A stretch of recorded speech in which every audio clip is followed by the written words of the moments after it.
Nah, sekarang giliran Ustadz Ahmad Khan yang akan menjawab pertanyaan berikut dari Ananda Wafi. Silakan Ananda Wafi boleh berdiri, Masya Allah. Ini santri ini sepertinya Ustadz. Silakan Wafi. Yes. Assalamualaikum warahmatullahi wabarakatuh. Waalaikumsalam warahmatullahi wabarakatuh. Sebelumnya mohon izin Ustadz, perkenalkan nama saya Wafi Gani Purardian dari SMP Negeri 20 Kota Bogor.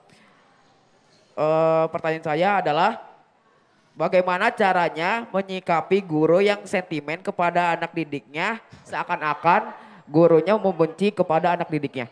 Terima kasih. Baik, Assalamualaikum warahmatullahi wabarakatuh. Waalaikumsalam. Ini yang sentimen gurunya atau muridnya nih jangan-jangan. silakan Ustaz Ahmad Khan. Jamaah yang dirahmati oleh Allah Subhanahu wa taala, ketika seorang guru dia sentimen kepada muridnya, maka seorang murid itu layaknya dia harus selalu beradab kepada gurunya. Kenapa saya katakan begini? Karena Al-Imam Ali Al-Wafa rahimahullah ta'ala, beliau mengatakan al-muridu sadiq amama syairihi kal mayyit amama mughassilihi. Kata Imam Ali Al-Wafa rahimahullah ta'ala, seorang murid yang jujur di dalam menuntut ilmu, maka di hadapan gurunya itu adabnya dia layaknya mayit yang berada di hadapan orang yang memandikan mayit atau jenazah.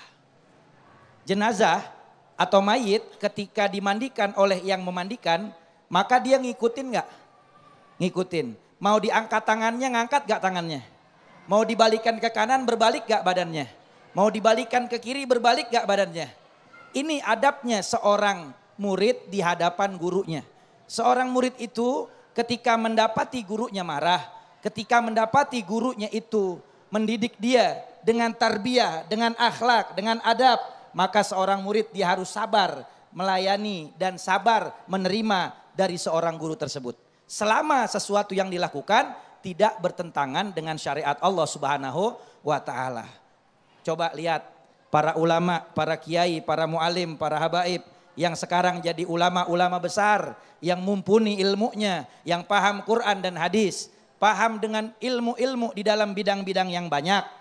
Mereka tidak akan jadi seorang yang alim kalau tidak ditempa oleh gurunya dengan pendidikan, dengan adab, dengan akhlak, dengan marah dan lain sebagainya. Karena lihat, kalau murid yang digampangin, murid yang dientengin, murid yang gak diperhatiin, murid yang kalau dia gak hafalan dibiarin, murid yang kalau melanggar tidak dia beri peringatan, maka gak jadi orang sekarang.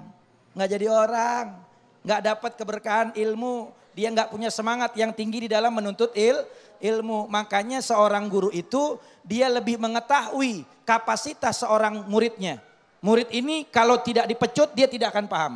Murid ini kalau tidak diberi peringatan dia tidak akan paham. Murid ini kalau tidak diberikan tasjid semangat dia tidak akan paham. Maka tidak akan menjadi seorang yang berilmu. Tetapi seorang guru juga ada batasan-batasan. Ketika mendidik muridnya tidak melakukan sesuatu yang menyebabkan muridnya luka, menyebabkan patah tulang, menyebabkan memar pada anggota tubuhnya. Tetapi seorang guru memberikan pendidikan dengan adab, dengan akhlak, dengan kesabaran. Tetapi ada murid yang memang harus dikerasin. Ya. Dan guru itu tahu bahwa itu yang terbaik untuk muridnya. Maka seorang murid sabar menerima perlakuan dari gurunya selama tidak menjadikan sesuatu yang berbahaya bagi dirinya. Maka insya Allah di situ ada keberkahan dari gurunya. Amin, amin, Masya Allah. Terima kasih Ustadz Ahmad Khan atas jawaban yang sangat luar biasa sekali. Kita masih akan memperdalam materi yang sangat luar biasa sekali ini di Guru Dibenci atau Disayang. Tetaplah bersama kami di Damai Indonesiaku.